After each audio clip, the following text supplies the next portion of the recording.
I'm about to go get in the water, but I wanted to jump on and share some updates. First of all, hilarious random side note, I put this like rash guard on, and every single time I put it on backwards, like every time.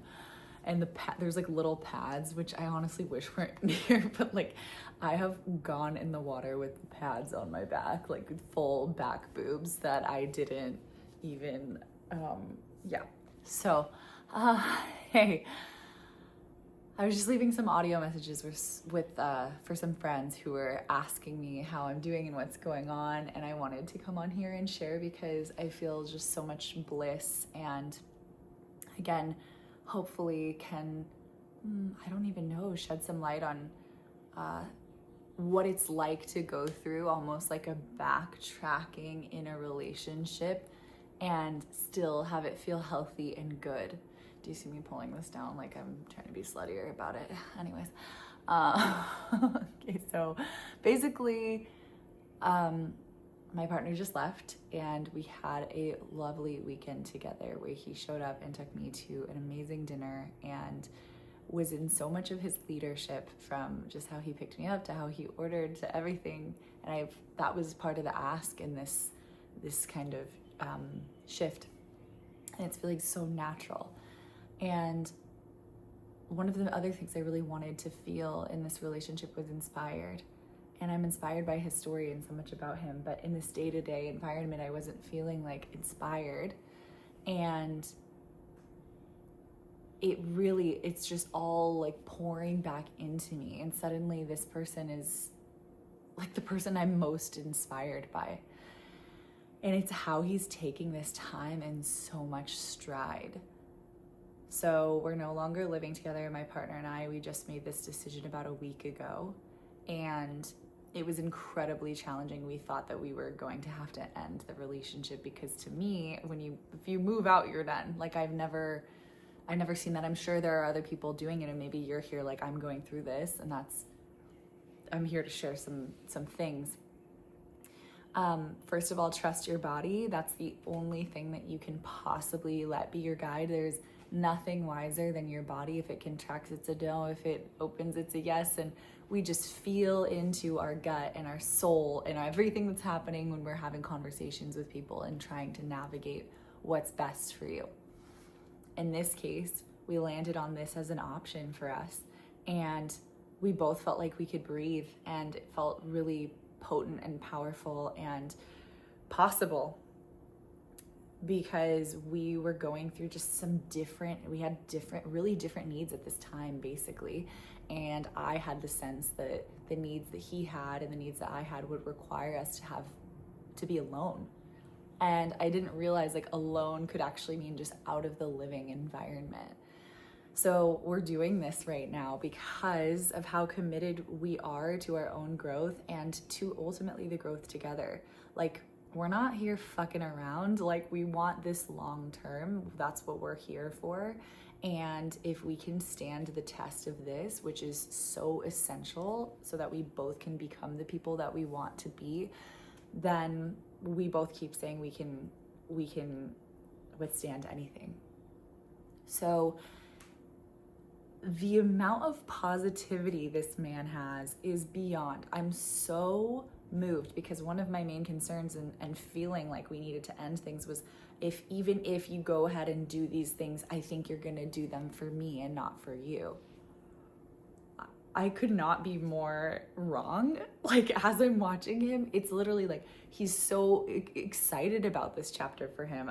He's like, I made this amazing dinner for myself. I have this amazing routine and like just feel structured right now, and it feels so good. And like, of course, like I love you and miss you. I love spending time with you, but this just feels so good for me right now. And I've had 2 amazing interviews. He's like looking for a new job and everything's going so well. And he's hanging out with his friends today. Today, it's like we had the time to spend together. It's the weekend where we said we'd actually hang out on the weekends. And that was like our only time, which is really different than every day, day in and day out, of course. But like, he's gone, you know? He's like, I'm gonna go, it's my friend's birthday. I'm gonna go with him and my other guy friend. We're gonna go like celebrate him. And and I'll see you at some point during next weekend, or, you know? And it's so positive and beautiful, and there's no wallowing or victim-y or rescue me or you've done this to us or I'm doing this for you, or it's not even about me. Like, he's literally made this about him in the most beautiful way, and I see him seeing the things that I've been seeing and the things that I need, and just understanding at a deeper level. And I said this last time, but just the thing that we keep saying to each other, which is so beautiful, is I feel closer to you than I ever have.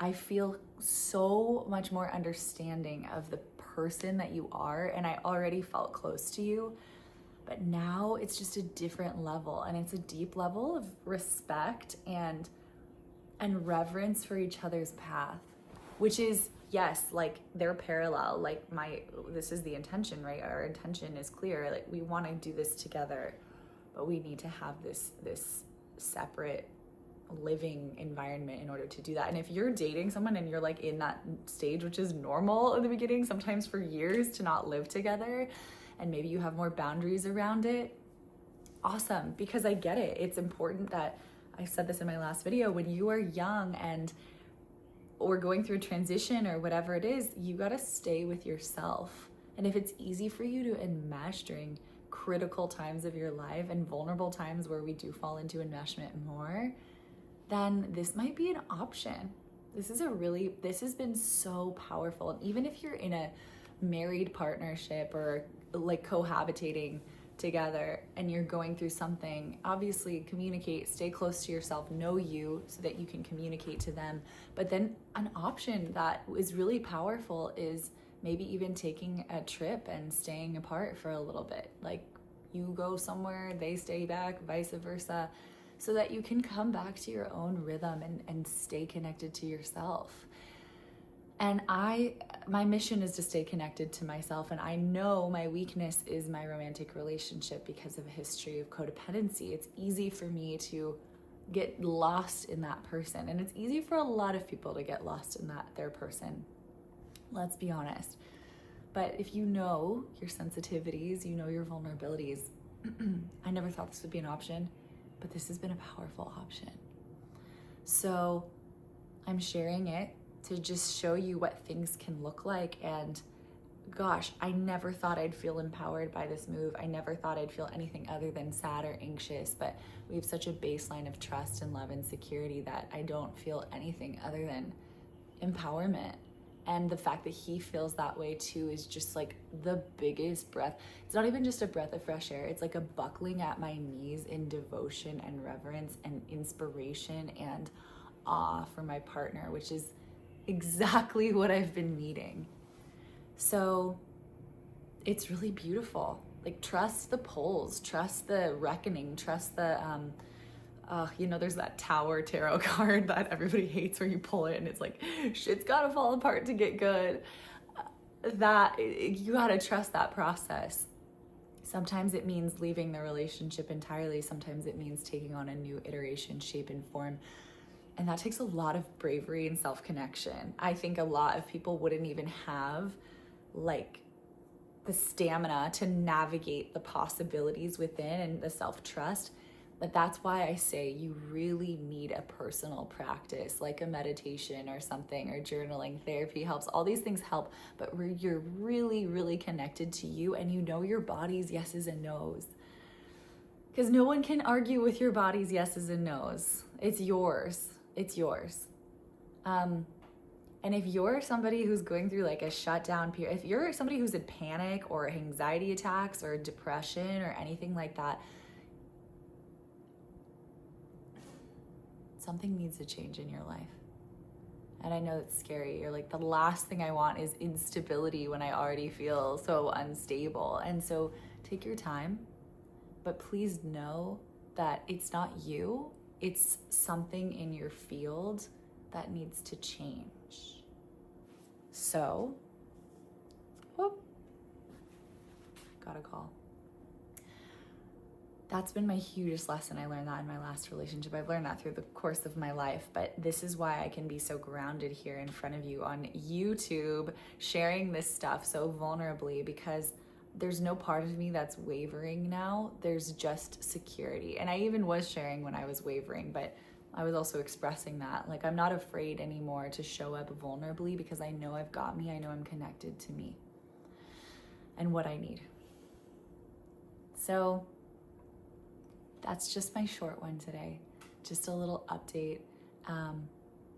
Something I wanted to offer to anyone listening is also just please make sure that you're continuing to fill your cup. And that's what I'm doing now. I'm gonna go surf with some friends and just get in the water, do what feels good to me. He's doing the same, which is so awesome. I feel just super lucky and super grateful today to be in the partnership I'm in and to be so connected with me and to have an amazing community and things that bring me joy. And by the way, if joy is hard to connect to, it's take your time, because I know that it just feels so far sometimes to even imagine what joy feels like, or even to try to recall joyful memories, which I promise you have. It's just, we're blocked up when our nervous system's dysregulated and you're in that survival place, which so many of us are living from. So just start chipping away at that gently. What brings you joy? And let that be authentic to you. I shared that my nourishment list is something I live by. And my nourishment list is really just things that bring me joy. Let it be authentic and weird and quirky and yours, because that's the only thing it can be. Whatever brings you joy is what brings you joy. The smell of lemon cookies in the oven, UFC fights, getting your nails done, laughing super hard at something, XYZ, this show, when I talk to this friend, petting cats, gardening. Like, I don't even know where half those have come from. Like, half of them are not mine, but UFC certainly is. But yeah, give yourself that time to connect to your joy. Your joy is your compass. Your joy is your compass. Your joy, those are the Easter eggs on the path that bring you home to you. And when you're home, you're home. Okay, I hope you have the most beautiful day. Thanks for being here. Subscribe if you want to follow along. I'll be recording a video every single day for the foreseeable future, and I'll let you guys know if and when that changes. But here I am, just being vulnerable in my journey of not self-abandoning, of staying connected to me and navigating love, which is such an important thing to me in my life and my heart. And being brave. Hope you have the most beautiful day.